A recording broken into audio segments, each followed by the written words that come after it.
It is not your normal show. It is a discussion by persons of morals in the ecosystem. It is a show poised towards educating you on eNaira, blockchain, cryptocurrency, and fintech only on CNETv. In case you don't know, eNaira simply means electronic naira, and if you want to know more as regards these and even central bank digital currency, then CNETv is the station, and panel discussion is the show to watch. A show which 15 and 1 p.m. Number one talk station in the ecosystem, CNETv, and also on our YouTube channel at coexistence. However, this week edition will feature tones and sound presence in the ecosystem. They are Adedeji Wunibi, founder, COO at Convexity; Chimeze Chuta, founder, Blockchain Nigeria User Group, BNUG; Charles Okafomba, CEO, founder, CTO at Convexity; Dr. Babatunde Obrema, Chief Operating Officer, FINTECH Association of Nigeria FINTECH; Senator eNaira, the President of Stakeholders in Blockchain Technology Association, SEBAN. And of course, the show is a must to watch for everybody. CNETv panel discussion.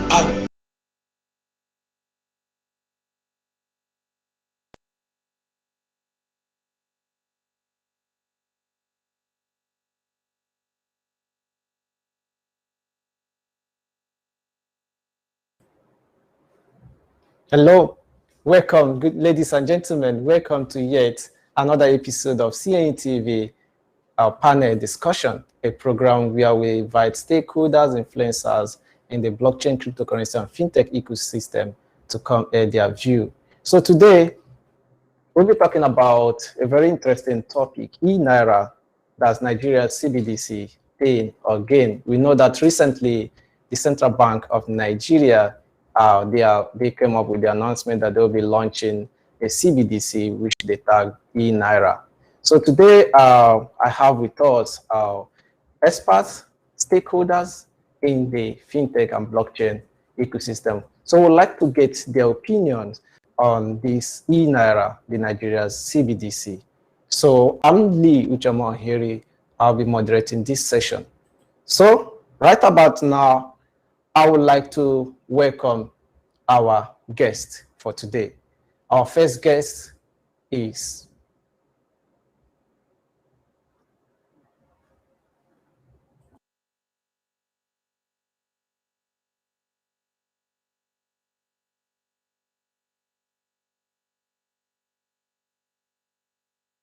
Dr. Babatunde Obrema, the Chief Operating Officer at FINTECH Association of Nigeria, currently Chief Operating Officer of FINTECH Association of Nigeria FINTECH, and has responsibility for the day-to-day management of the association.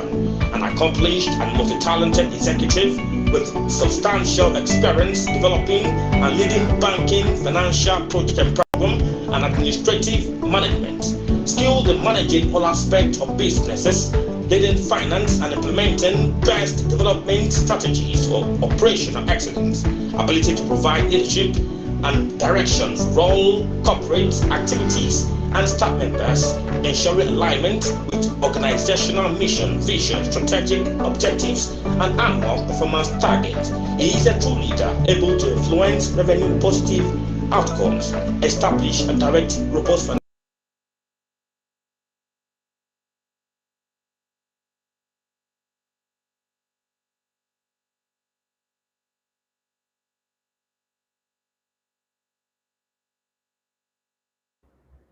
You're welcome, Dr. Babatunde Obrema. Thanks for having me. It's a pleasure to be here. It's our pleasure having you. So let me welcome our second guest, Mr. Chimeze Chuta.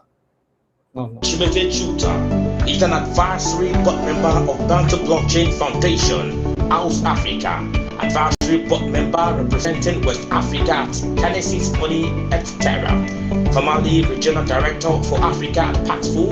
He is also the founder and coordinator of Blockchain Nigeria User Group, BNUG, pro-tem chairman organization of Blockchain Technology User, OBTU, vice chairman Blockchain Industry Coordinating Committee of Nigeria, Beacon, Member Nigeria FinTech Alliance Coordinating Team FACT, African Lead Technology and Innovation at Blockspace Africa Technologies, and Chief Executive Officer of both TechBuild Innovation Partners and Lagos Drupa Varsity.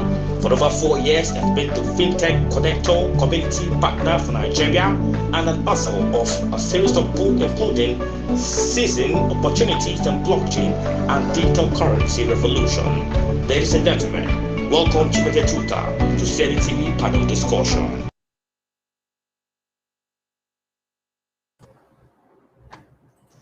Mr. Chimezie, you're welcome to CNETv panel discussion. Hello, good morning. Nice to join you again today. Thank you. It's our pleasure. You are welcome, sir.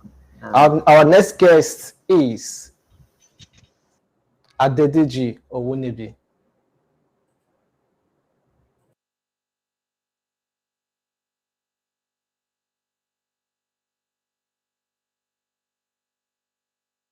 Adedeji Owunibi, the founder, Chief Operating Officer at Convexity, is a forensic investigation practitioner and certified blockchain and cryptocurrency forensic investigator with more than 15 years of experience across a few banks within the Nigerian financial sector, and educator in corporate workplace settings.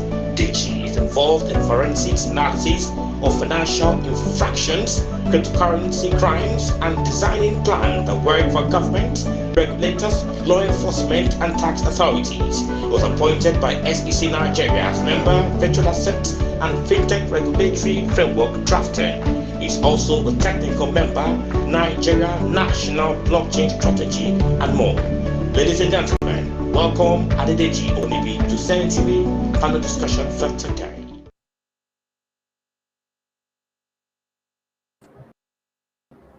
You're welcome, Adedeji Owunibi. You're welcome, sir.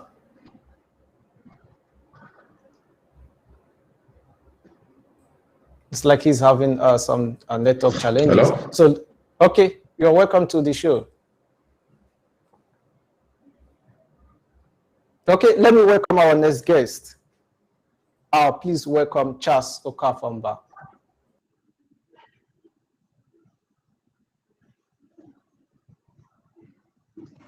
Charles Okafumba, co-founder and CTO at Convexity.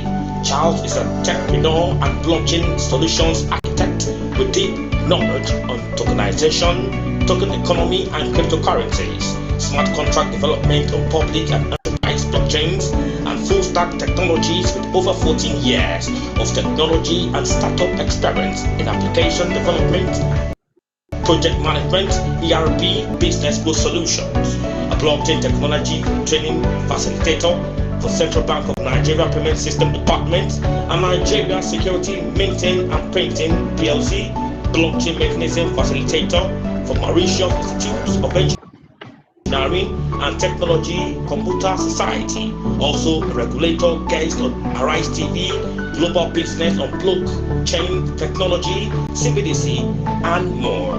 Ladies and gentlemen, I present to you Charles Okafumba panel discussion.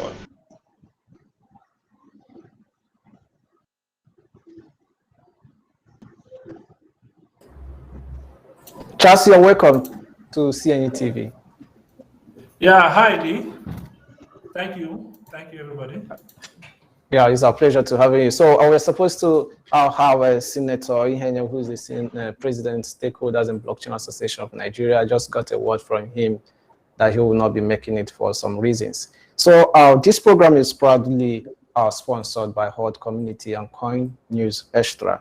So for sponsorship inquiries, please reach out to cnetv.io@gmail.com. So we will be able to looking at the topic of the day. But before we go straight to the topic, we'll go for a short break. When we return, we're diving into the discussion proper.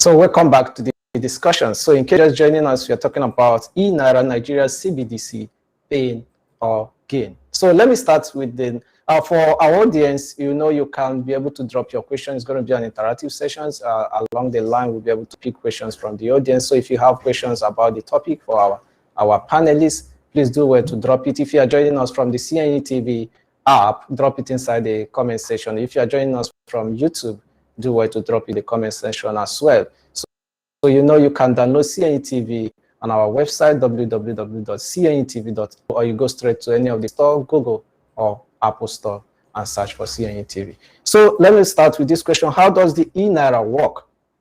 For the sake of clarity, what is CBDC and the eNaira version? So let me start with you, Mr. Chumeze Chuta. Thank you so much.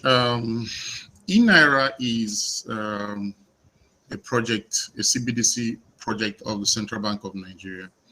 A CBDC is typically a type of digital currency that is issued by central banks or institutions, and they are typically issued against their existing national currencies.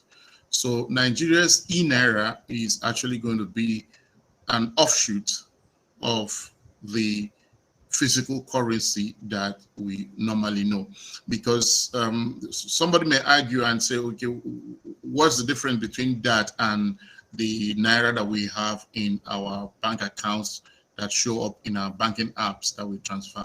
The key difference there is that the Naira that we have in our bank accounts are basically analog records that are on ledgers that are stored in the particular bank that we are using, and they are not in any way accessible by other banking systems. Okay, so but the eNaira is going to be a digital version of the physical Naira, but this time it is issued by the Central Bank of Nigeria and distributed to all the people who have the Naira wallet, the eNaira wallet, that is going to be also a software that will be released by the central bank. So you download it and you'll be able to have access to it. So that's a very nice one. So because a lot of people have been asking these questions, people don't really, when you're talking about the eNaira, they don't really tend to understand more about it. So I'll let me look at Dr. Babatunde Brema. Let me see, with the eNaira quiz, with the fiat paper Naira, I want to call it the p-Naira. Do you think they will coexist? Oh, definitely they will coexist, and they will coexist for quite a while. Change is something that's always difficult for people to adapt to. Also, when you consider the literacy level in the economy, that will affect acceptability for a while. I mean, you can see even issues where with financial inclusion. So you're going to see them side by side for quite a while, and then when we eventually will migrate fully into a digital currency, because money has always, evolved, from what you call commodity money, which is trade by barter, to metallic money, to paper money, to plastic money, and now digital money. So it's technically you can say that we're changing our currency, but just that both will cohabit side by side for a while. Okay, interesting. Let's since two of them is going to coexist, let me hear from Charles Okafomba. Do I need a crypto wallet, or just are we going to continue with the normal banking wallet? Do I need a crypto? Anyone that wants to deal with the eNaira, how is he going to have that? Well, to get that, based on the document that has been shared by the CBN, the distribution of the eNaira is going to be more of like the bulk kind of distribution, or centralized in a way kind of distribution that is using existing structures, using the banks. And the banks will need to integrate to the blockchain of the CBN. right? Like creating an account for users on the blockchain and then managing that account for users, but maybe connecting it to the present banking apps that we see around. So you might not really get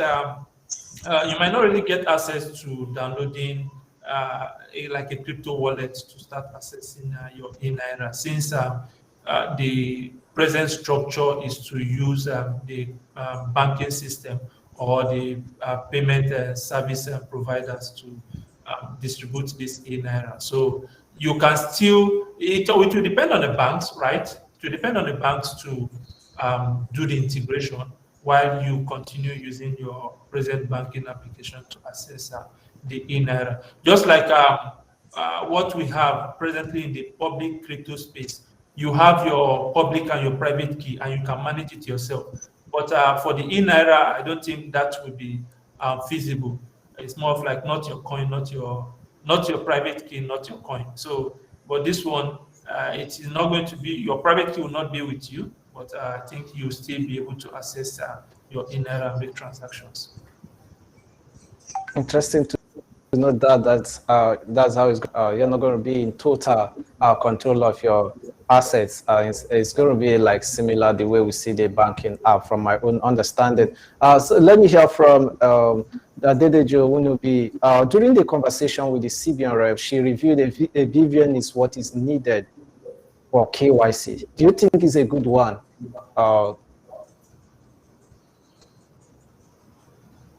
Can you hear me?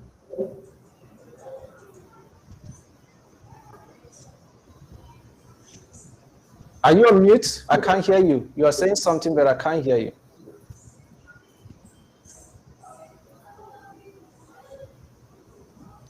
You are saying something, but I can't hear you. It's like you are on mute. DDG, Mr. DDG.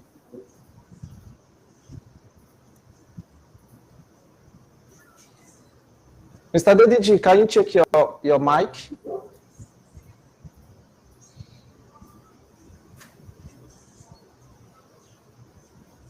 Okay. While he. Can you hear me?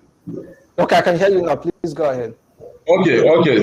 Sorry about that. I was saying, since here the central point here is the central bank are the people in charge of this money, and therefore nationally in the banking sector, they understand that BVN are that connecting nexus for people that are interacting within the financial services in the country. So they want to unwrap that. Whether it is good or bad, I think they have the sole discretion when it has to do with the eNaira on what is suitable. And I think why they have to go with that is that the issue of the national identity is still in the pipeline. It has not everyone have it yet. Maybe probably as time goes on, like I do understand, they are now going to migrate to the national ID. But for now, I think the main identification that they're saying is that because they are making you understand that you have to be eligible to hold a bank account in Nigeria to be able to unwrap. You remember when Charles was talking, he said this is not going to be like the Bitcoin wallet and some other wallet that you can just pop into the market and download on your phone. They have to go through the channels of the existing banking system and payment service providers that will be able to create those wallets for you. And of course, remember that before now, these people have a way of identifying you, and there's nothing that is going to be different. So whether it is the best way to go, of course, we know that identity itself have also emanated and have moved beyond what we know. Just like we are building a solution here, and we're looking to use a decentralized ID to actually do our own kind of identification. So that is the level we're looking to go to. And but for now, if the central bank say they're going to be using BVN, then so be it, because of course it is a centralized network. They are in charge, and they can also mark the rules that will happen there. Okay, interesting one. When Mr. Chuta, when Mr. Kafumba was saying, he said he made mention that it's not going to be like other cryptocurrencies, your key, your private key, your wallet. So talking about the technology which the CBN is telling us that the blockchain is on, the eNaira is built on the blockchain. the CBN rep admitted that it was built on the blockchain network. Do you think that is enough to gain the trust of Nigerians? Okay, thanks again, Coin is Extra. Typically, you will need a blockchain infrastructure to deploy a CBDC. And unless you have that blockchain in place, there's no other way that you can successfully get a workaround around that. So we take them by their words, and it's a welcome development. Now, they specifically mentioned Hyperledger Fabric, and we are all expecting, because for every one of us here, we can only speculate because no one is coming from the technical team of the central bank to know exactly what they are planning to do. But 1st October is near, is like the corner, and we'll see them in living daylight, and see how it works. So I think we could just make all these assumptions for them and speculations for them, but until we see this thing released, we can't really say exactly what is going to happen and exactly how it's going to work. But we are only drawing experiences from models that have already been deployed, because we have a country like Bahamas, for instance, that have deployed their own CBDC successfully, and from the way they work, or from the way their own system works, they have users download the wallet on their phones, and government is able to utilize those wallets to do things like instant aid distribution. They're able to also have partnership with payment processing companies like MasterCard that are able to connect that wallet to a MasterCard platform to enable you convert the local currency that is in the CBDC into US dollars and be able to spend it anywhere in the world where there's a MasterCard. I mean, there's a lot of benefits from doing that. So as far as I'm concerned, until we see this thing fully launched, we can't really tell exactly what the strategies are. Thank you very much. Let me hear Mr. Kafumba. You have a technical background. What would you say about you've been able to look at the eNaira? What would you say about the technology around it, the technicalities around it, just briefly?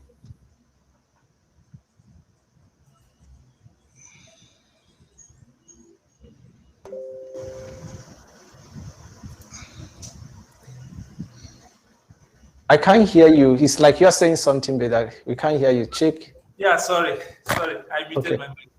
So one thing that will actually aid devs, right, in the space will be availability of an API and well-documented APIs, right? And then possibly a sandbox to test out the eNaira itself. Though the CBN has said they will provide APIs, right, for the community or for the banks and the other fintechs to integrate. So we are waiting that, and hopefully we pray that will come out as soon as possible, right?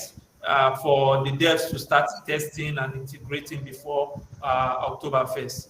Right? So these companies or these organizations will be able to launch or provide such services alongside the announcements come October. So yes, we are looking forward to the APIs, and then we are looking forward to a well-documented API system too.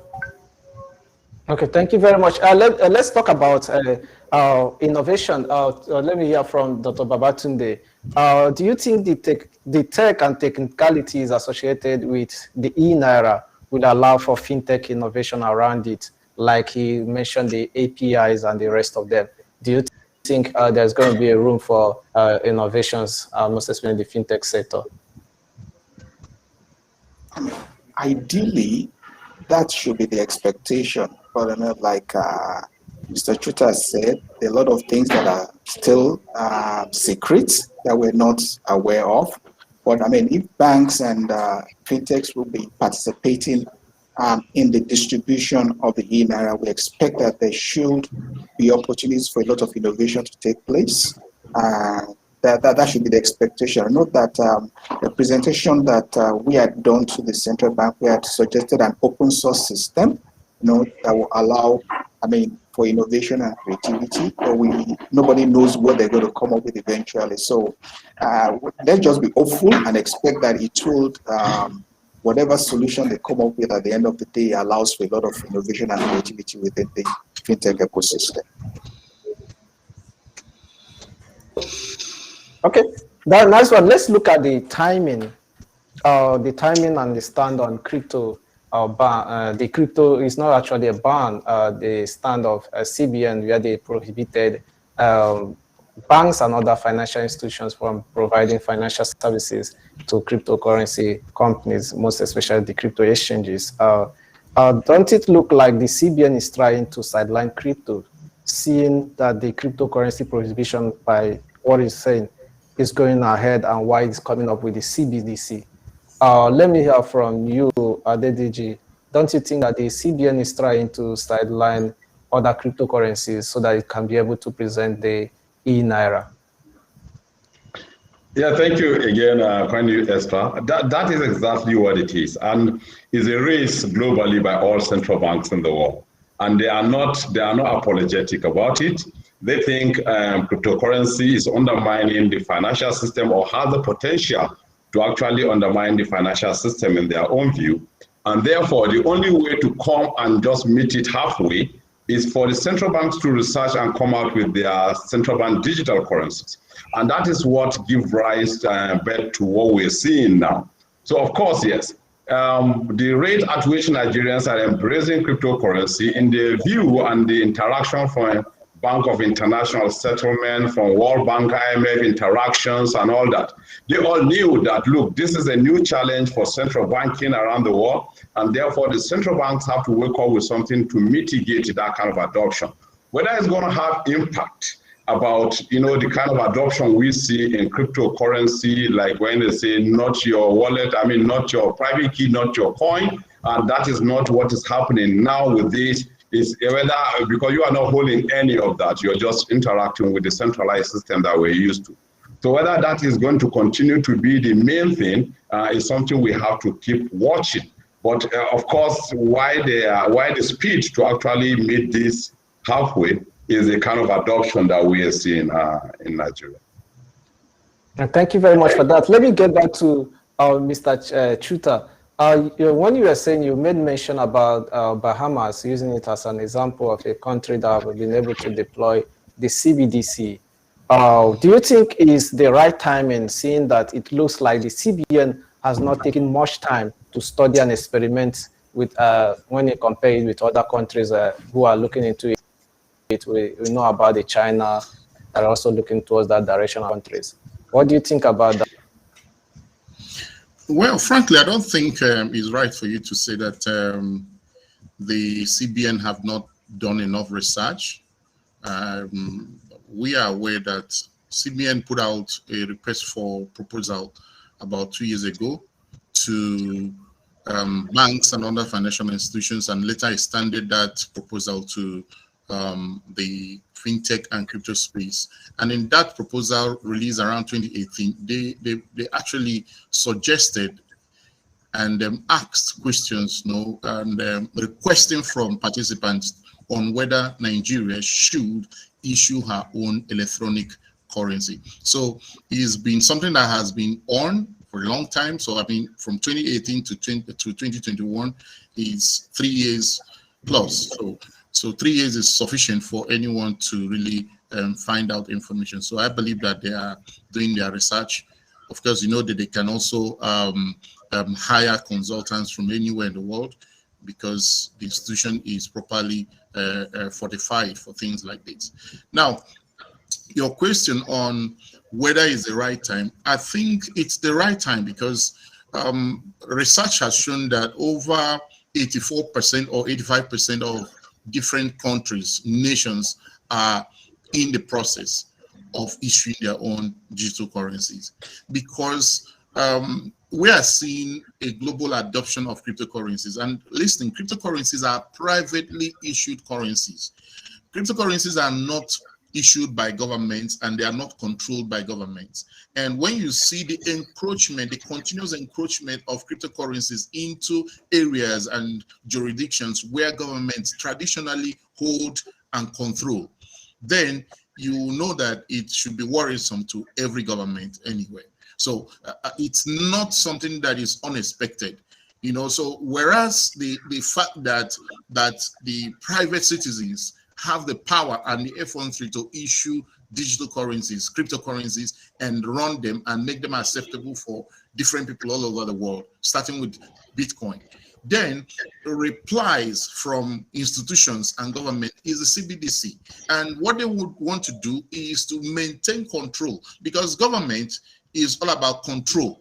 Government is all about regulation. Government is all about retaining power and influence.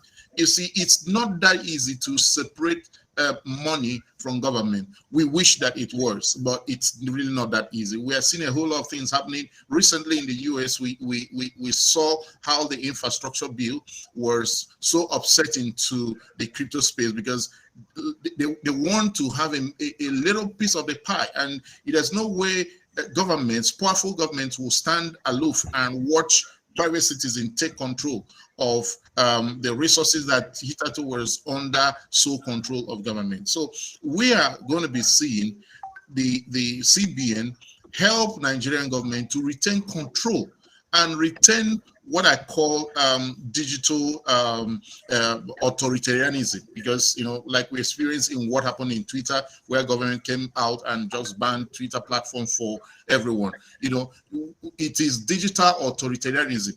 And when it comes to finance also, we have been known as a country where government can block somebody's account, government can, make financial decisions that will affect anybody, and there's nothing anybody can do. So the CBDC will continue to give them that power, that energy to continue to do so. So whether or not it's going to be something that is going to be good for us or not for us, I think time will tell, and I'm sure it's not good for us.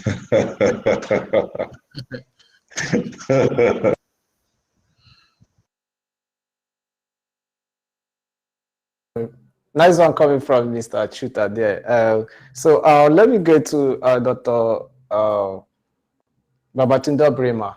During the private conversation with the CBN rep, a question was asked if the CBN has really conducted awareness about the e-naira when it comes to educating people about e-naira, the Nigerian citizens about the e-naira. What she responded sounded like this, that many Nigerians know about cryptocurrency and they are into it, and also she admitted they will still do more. But do you think, let me hear from you, do you think the Central Bank of Nigeria have really enough awareness, enlightenment, and education when it comes to e-naira before coming up with it? Well, when you talk about awareness, if it's awareness to the general public, maybe we will say not yet. To the financial community, I think there is awareness, there's been engagement. No doubt that I'm sure that when they're ready to deploy, there'll be that more general, there will be more awareness that will be created with respect to how it's going to work, its process and adoption. When she says that people are already using crypto, it means that, they look at the fact that if you find the number of millions of young people who are in the being able to adapt easily to the e-naira will be easier.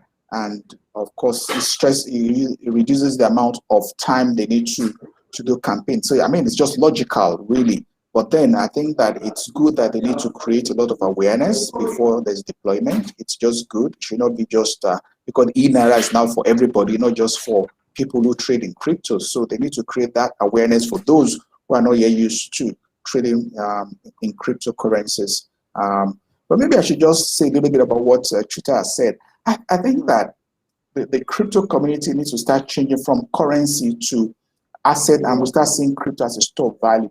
So when you look at government stores gold. Gold is reserved as their store of value.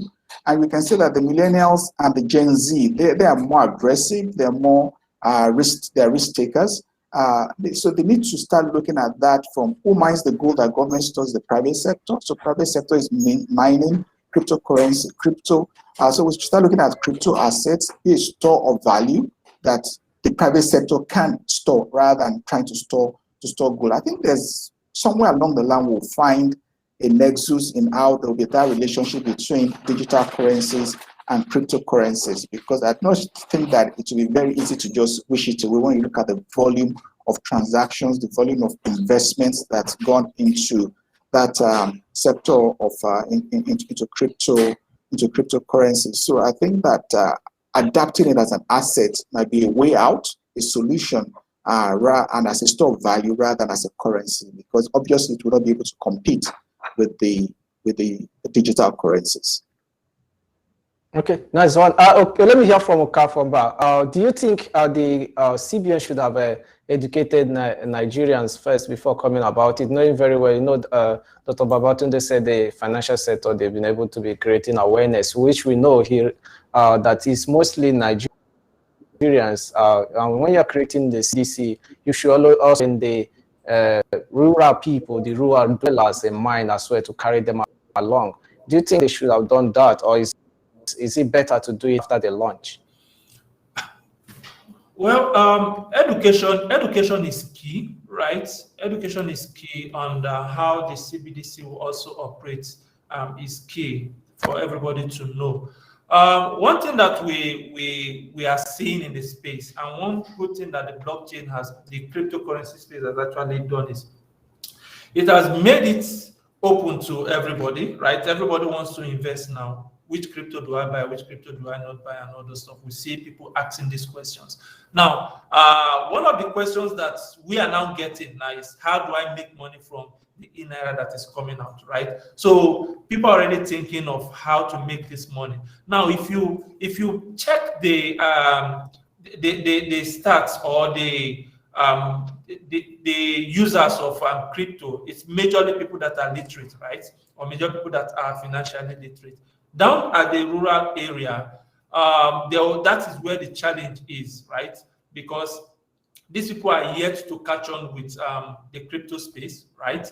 And they are still financially excluded to a certain extent. So I believe the CBN should have started now to educate the masses, right? That we are coming out with this thing, or we are coming out with such a project that will in a way replace the fiat or the physical naira that you'll be holding, so that I don't go to a village one day and I want to transfer eNaira to somebody and then the person will reject the eNaira. So that education should start now. I believe maybe the CBN is trying to come out with the eNaira, test run it for a certain period of time to be sure of what they are doing before they push education to all and sundry. So let's just keep waiting. We don't know what they have in store for us. Thank you very much for that. In case you're just joining us, we are talking about eNaira Nigeria CBDC Pain or Gain, and it is CNETv panel discussion. So our audience, please drop the questions. We are getting closer to the time where we'll be able to pick your questions and ask to our audience. So after now, we'll be looking at the pains and gains of our eNaira, which is the Nigeria CBDC. But right about now, we go for a very short break. When we return, we'll look at the pains and gains. We'll be right back.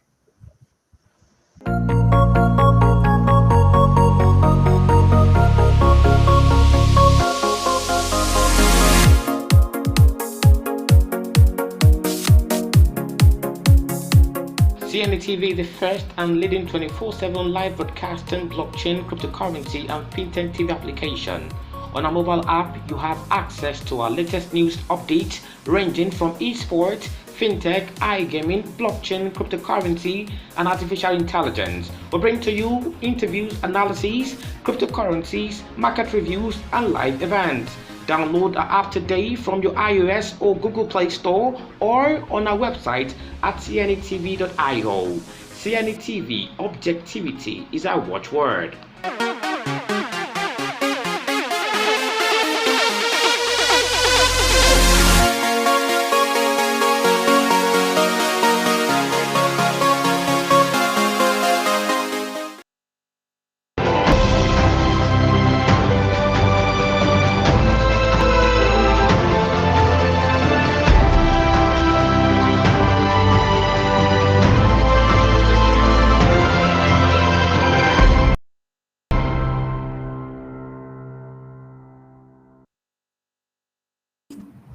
Welcome back to the show. It's still CNETv panel discussion. It is our blockchain, cryptocurrency, and fintech, where we are talking about eNaira, Nigeria's CBDC, pain or gain with our amazing guests in the ecosystem. So we've been able to discuss a lot of things about the eNaira. So now, right about now, we'll be looking at the pain and gain of the eNaira. Also, if you are joining us, you have questions, comment section. If you are joining from the CNETv app, we have a comment section as well. If you're joining from YouTube, drop, and we'll be picking it after we look at briefly at the pain and gain of the CBDC, the eNaira. So let's look at the gain first.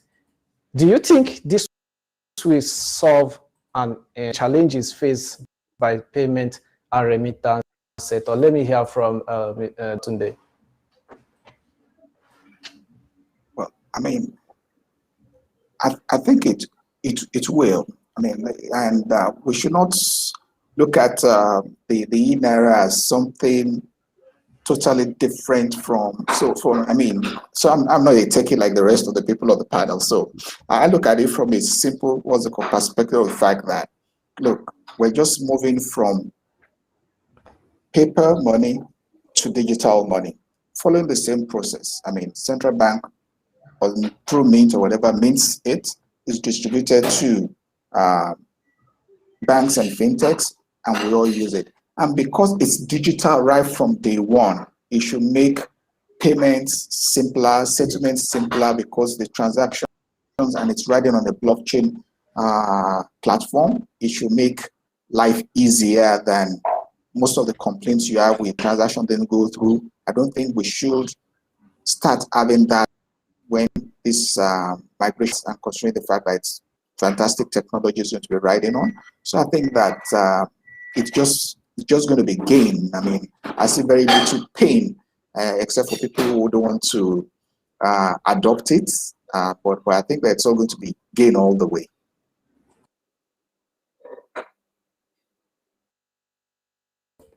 Okay, let me hear from Adedeji. Looking at it about the remittance, we see you're going to be using BVN when it comes to KYC, and it looks as if it's going to limit our transaction across the border. And when you talk about payment and remittance, it's mostly coming in and out. So let's look. You'll be able to look at that. Secondly, would this help in corruption, money laundering, and terrorism fight by both the CBN and the Nigerian government? Okay, thank you very much. You see, like Dr. Wawatunde said, there's nothing too different from what is happening. And I think we're also at the central bank stakeholders meeting, and they say, look, there's no different. What we're just doing is digitizing some percent money and the management of cash, and to also make it faster for people to transact between themselves. And therefore, if that is the case, then nothing is actually changing. So it means we are not going to wake up automatically because this is eNaira, and you will now be able to transfer $1 million WAT equivalent of Naira outside. That is current standard that we have is actually people able to do $10,000 maybe per week or thereabout.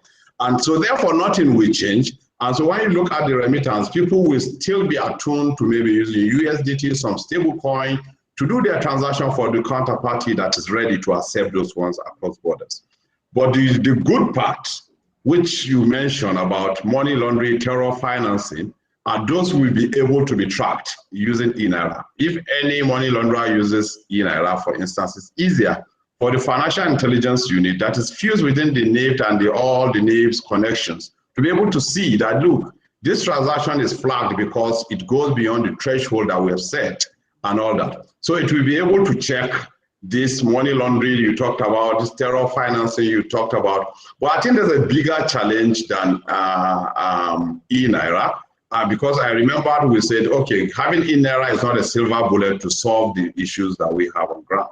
And of course, anything that is government, like Mr. Chuta did alluded to the fact that they want to control and government want to have that control. And the control you talk about is who sent what, how much did you send. So it means it's not at your own volition that you have $30,000 and I need to send it to somebody. The central bank says you can only send 10,000 naira through our telex process, for instance. So you're controlled. Even though it's your money, you're told how to spend it. And I think that is what the cryptocurrency community is saying. Oh, we've got now new money that give us the absolute liberty that we have.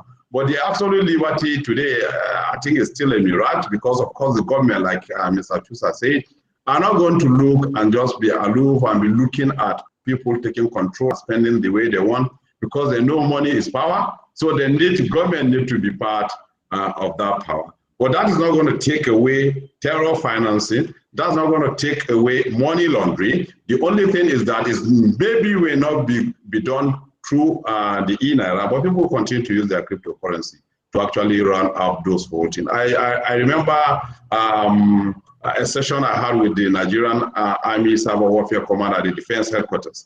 And I said, if you want to continue to fight terror financing and your picture is looking at the banks. Now, let me replace that. If your picture is actually looking at eNaira, then you've wasted the time because people will not use that your eNaira because it's under your direct supervision and monitoring. Therefore, they will use cryptocurrencies and they go a level higher to use even privacy coins that have higher obfuscation processes to transfer this money. So if you look at it, there's actually nothing that eNaira is solving like a silver bullet when it comes into this space. The criminals know their way around this whole thing. Thank you very much. So in case for our audience very soon, after looking at the gains of eNaira, before we look at the pain of eNaira, we'll be able to take some questions from our audience. So if you have questions, please do well to drop them on the comment section anywhere you're watching from. So let me look at it from, let me ask Mr. Chuta this question. Do you think that the eNaira will create more jobs and innovations, opportunity for fintech and blockchain stores? So do you think that is going to be possible through the eNaira?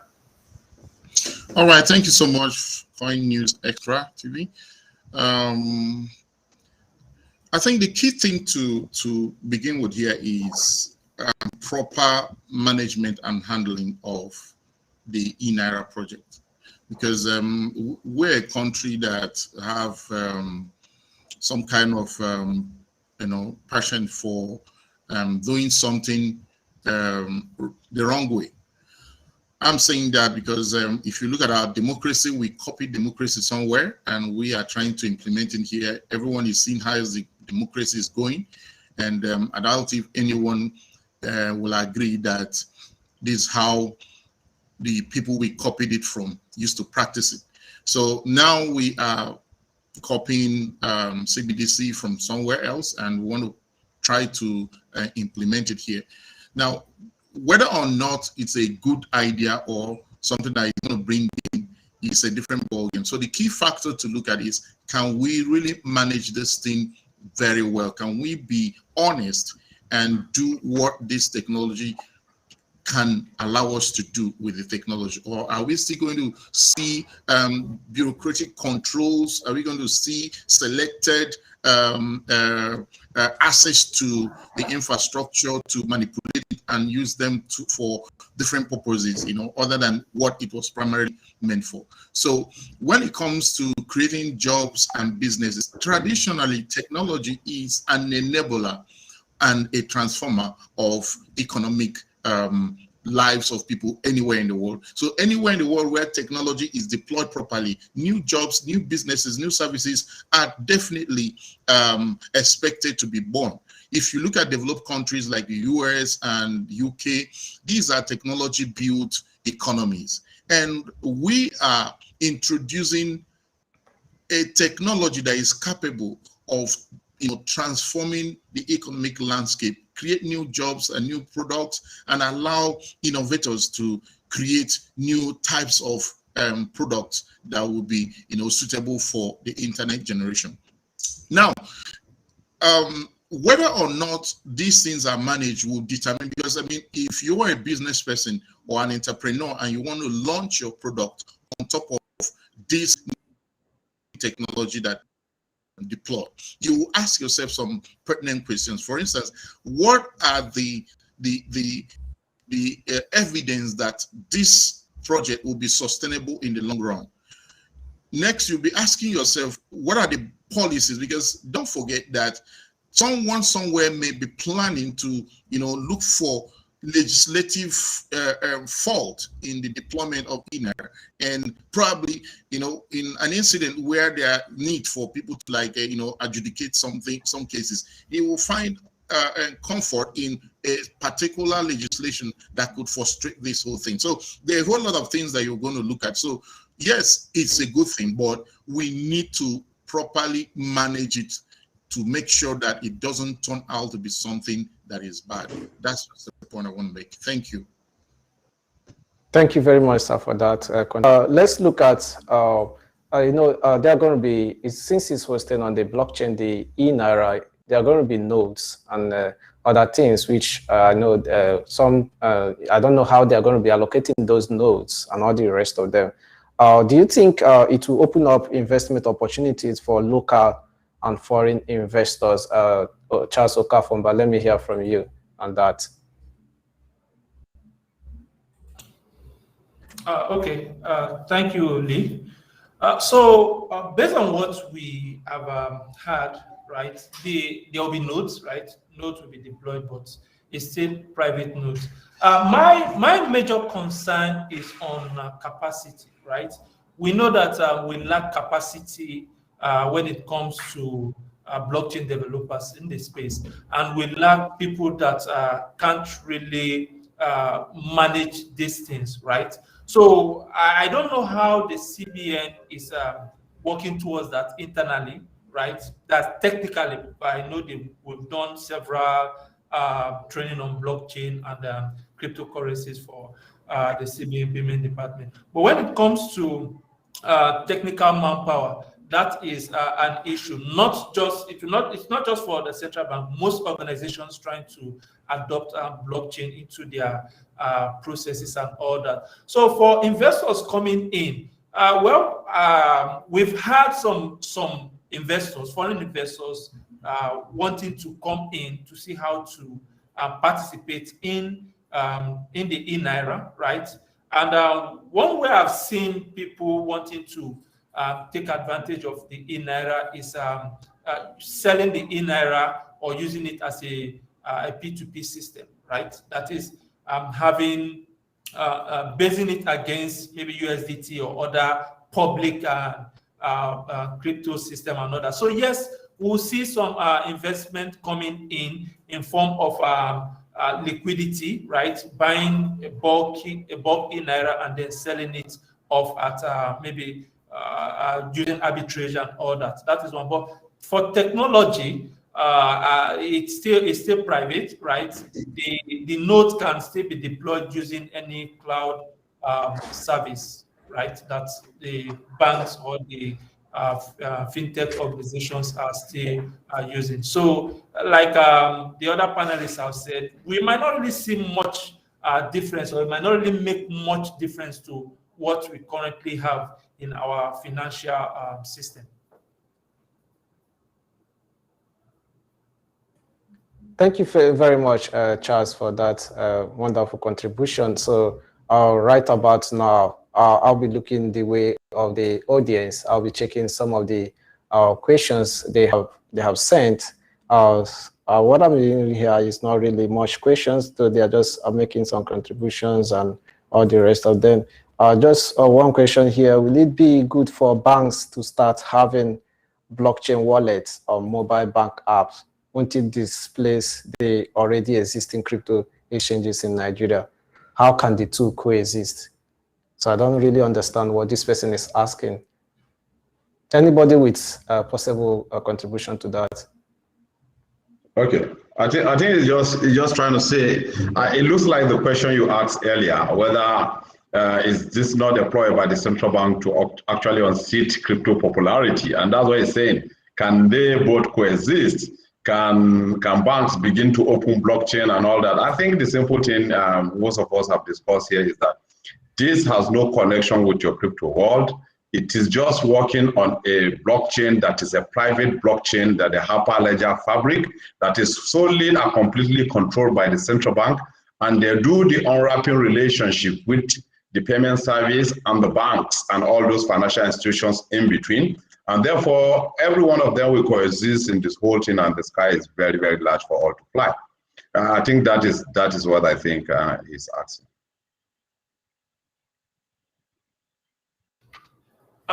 Yeah, just to add to, right, I think there's this document that has been flying about, a research document on how banks can come into the blockchain space and all that. And one of it is buying up exchanges or trying to integrate the public blockchain system into their own system, like custodianship for crypto assets. Just like we are seeing approvals here and there from the US, right, for their banks to start custodying or allowing their users to participate in the crypto asset exchange and all that. So we might see later on, right, maybe banks of their own volition, or when the CBN approves banks or financial service providers to start participating in the public space, right, when it comes to crypto assets and all that. So we might see an interaction between the eNaira and the public crypto assets.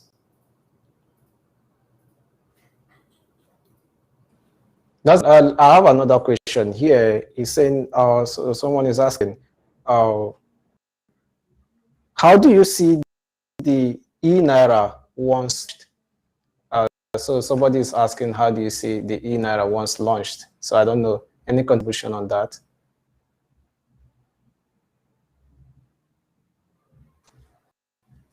I think Doctor has said it, that the idea of the eNaira is to support innovation, and therefore we hope to see, like he did put it, we hope to see innovation spring up, because anything digitization is a catalyst for innovation, and therefore we want to see people innovate. As a matter of fact, in our own little way, we're in a solution where we need something like that. And myself and the CTO, we discussed when they announced it, and we say, oh, this has solved our problem. All we need to do is to connect, and all NGOs within our application will just move smoothly. And that is innovation. That has, sent us checking and rewriting our balls on all those other calculations on how to go about it. And for us, this makes a seamless integration, and also seamless for every of our customers that want to deal with. So we want to see, we hope to see innovations like that across board in different sectors. More importantly, for the payment service providers, for fintechs that are hitherto just, bored with the idea of them creating their own wallet where people download. Now they are meant to serve other people's wallet and all that. New game, new learning, new innovation, and of course, new value chain will be created. And that's what I think we should be looking forward to. Okay, thank you very much. Let me take another question here. Someone is asking, how do you see, referring this person is referring this question to Mr. Chuta. He say, how do you see blockchain in Nigeria in years to come? Hello, Mr. Chuta? Okay, he's not with us. So we'll stop here with the questions so that we'll be able to round up. So let's look at the pains of blockchain, of eNaira. Let's look at the pains. But before we go for a quick break, when we return, we'll look at the pains.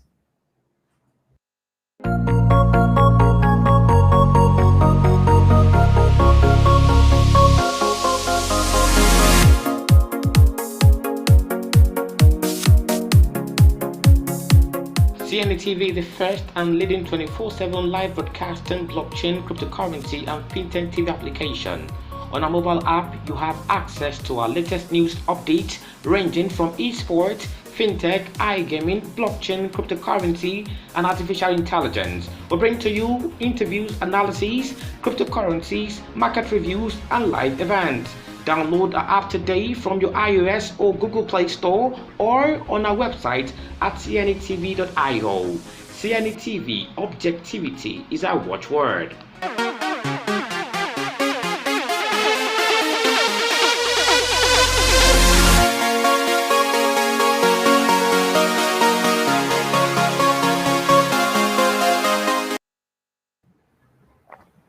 Welcome back to the show. In case you're just joining us, we are talking about eNaira, Nigeria's CBDC, pain or gain on CNETv, blockchain, cryptocurrency, and fintech panel discussion. So let me look at the pain of it. I'll be giving our panelists the opportunity to say generally what they have in mind, that is the pain they feel about the eNaira. Let me start with Charles Okafomba. What are some of the possible risks associated with the eNaira? What are some of the risks you think that are associated with the eNaira? Well, for users, right? One good thing that the public blockchain gives is the trustlessness, right? For the eNaira, you are trusting the government, right?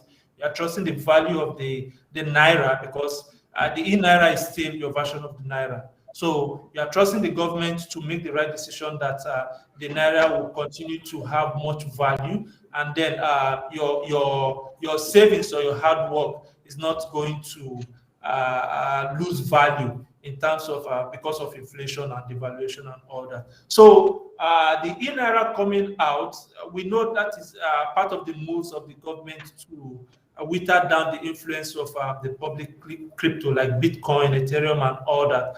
And such move by the CBN, right, is still hampering the space, is still affecting the blockchain and the crypto space currently, because a lot of users that want to easily integrate to the banking sector can't do that. So we are just finding ways around it. P2P is there and all those stuff. So that is one. And then I think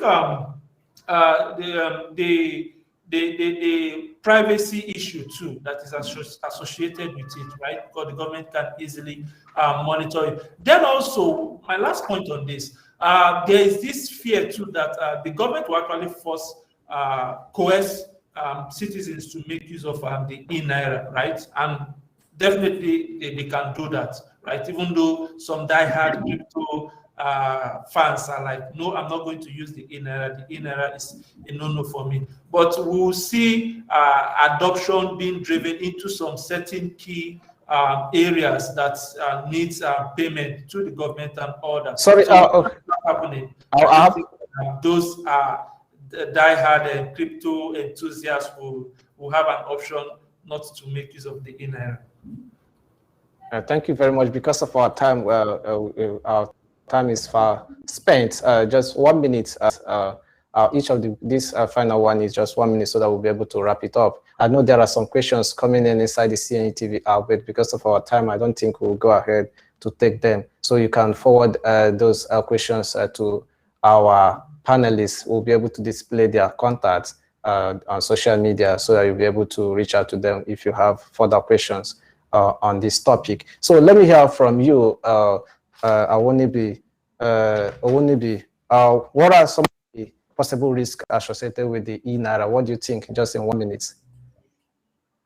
Yes, of course. For me, locally, we've mentioned the risks for terrorism, finance. We've mentioned the risks for money laundering. The question is this. I think there's a part that has not been concluded by Central Bank, which I did ask those questions the day we're having that stakeholders interaction with them, is that at which point did you actually guarantee the privacy of the citizen? Do you use this eNaira as a tool for censorship? Because China do not miss these words. It says nobody is free and no privacy guaranteed for using E1. Is that the same thing we are going to be seeing? If that is what the government will be seeing, that is a danger to the citizen. It's going to be a tool for censorship. It's going to be a tool for suppression.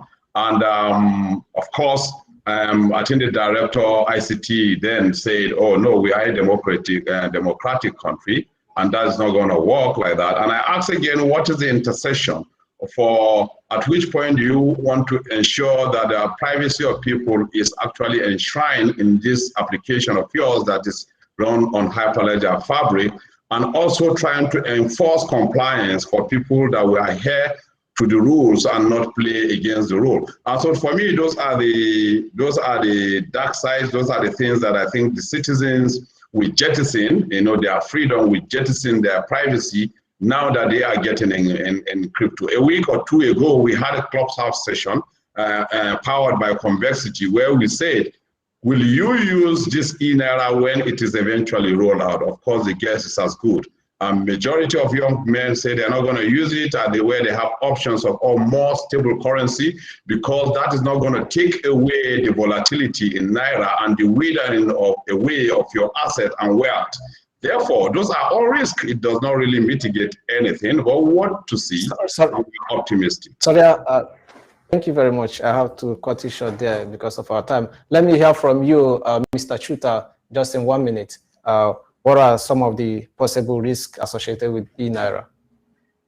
It's like he's not with us. Let me hear from you, Dr. Babatunde Brema. So I would just look more as a sovereign risk. If anything goes wrong with implementation, that's a huge risk. I mean, could be an embarrassment for us. So I think that for me, that's the risk I see. I mean, for me, I just see it as just normal currency. So we should stop comparing it with the cryptocurrency, because that's where we're having all these issues. We're just spending fresh money. So for me, the biggest risk is for us to be something wrong with the implementation or the whole strategy. Thank you. Thank you very much. It has really been an amazing time out with all of our guests and our audience who took our time to join us today on CNETv, blockchain, cryptocurrency and panel and cryptocurrency and fintech panel discussion, where we talked about eNaira, Nigeria CBDC paying or gain with our amazing guests. Thank you very much, Adedeji Owunubi, for joining us. Thank you very much, Chuta Chimeze, for joining us. Thank you so much, Charles Okafomba, for joining us. Thank you so much, Dr. Babatunde Brema, for joining us today. Thank you very much. And for our audience, we say thank you very much. We'll be right here next week, Wednesday, with another interesting topic. Thank you very much, and bye for now. Yeah, bye-bye. Yeah, thank you, bye.